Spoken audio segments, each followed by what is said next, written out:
In this video, we will talk about the matters which can be tried by civil court. Section 9 of Civil Procedure Code deals with it. It says all matters which are civil in nature are triable by civil court unless it is expressly or impliedly barred. Thus, to know whether any case is triable by civil court or not, we need to check two things. First, whether matter is civil in nature or not, and second, whether it is expressly or impliedly barred or not. First, we'll talk about the expression civil in nature and its scope and why this expression is used by legislature. The Supreme Court in the case of PMA Metropolitan in 1995 has discussed this expression and observed that the word civil means belonging to individuals' private rights. Thus, we can say anything which affects the individual's personal rights can be called civil. Second word is nature.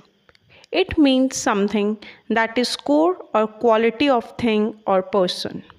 अब ये question arise होता है कि legislature ने nature word क्यों use किया, because civil word से clear हो रहा था कि जब भी इंडिविजुअल के पर्सनल राइट्स अफेक्ट होंगे तो सिविल कोर्ट केस ट्राई कर सकती है. अब समझिए कि हर मैटर क्लियरली सिविल मैटर्स में फॉल नहीं कर सकता.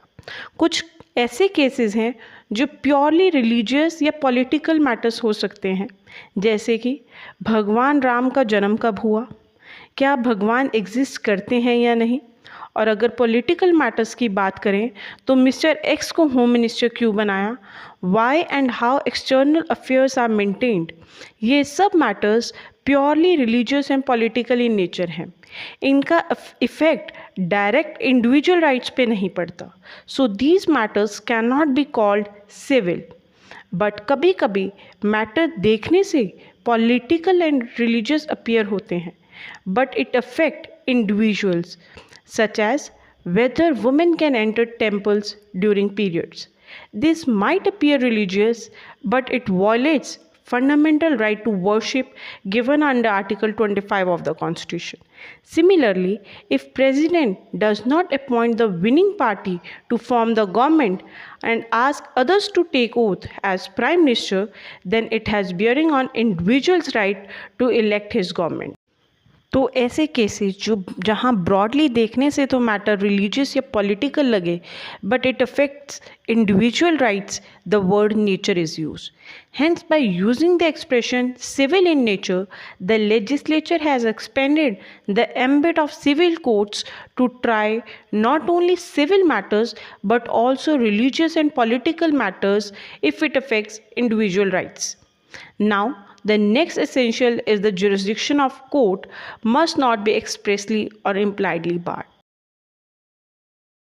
Expressly barred means bar created under specific enactment.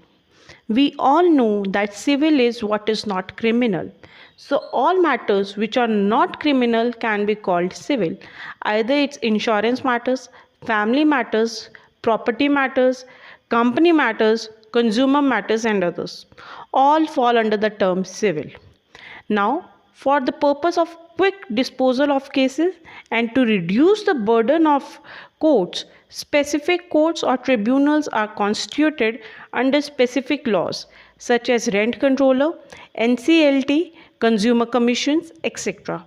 Exclusive jurisdiction is given to these courts or tribunals. Thus, if under any act any matter is exclusively tried by specific court or tribunal, then it means jurisdiction of civil court over that matter is expressly barred. For example, under Consumer Protection Act, only Consumer Commission can try consumer disputes and civil courts are barred from entertaining such suits. But this is not an absolute bar. इसमें देखना पड़ेगा कि क्या specific court which is constituted under the act is capable to give all relief to the person which civil court can give in that matter. If the answer is yes, then the bar will apply. If not, then civil court has still power to entertain such matters. This has been observed by the Supreme Court in the case of Sao Rajani versus Sao Samhita 2022. In this case, the party claimed relief under the Maharashtra Housing and Area Development Act 1976. The reliefs claimed by the party were the removal of the unauthorized construction, a permanent prohibitory injunction restraining the defendants from construing over the open site and causing nuisance, and thirdly, the restoration of the water connection as it was prior to the construction. These reliefs claimed by the plaintiff are beyond the scope of the Act. A suit of this nature will be maintainable before the civil court and would not be barred by the Act. Now, next is impliedly excluded. Impliedly excluded are those cases which are barred by the general principles of law and not by any specific enactment.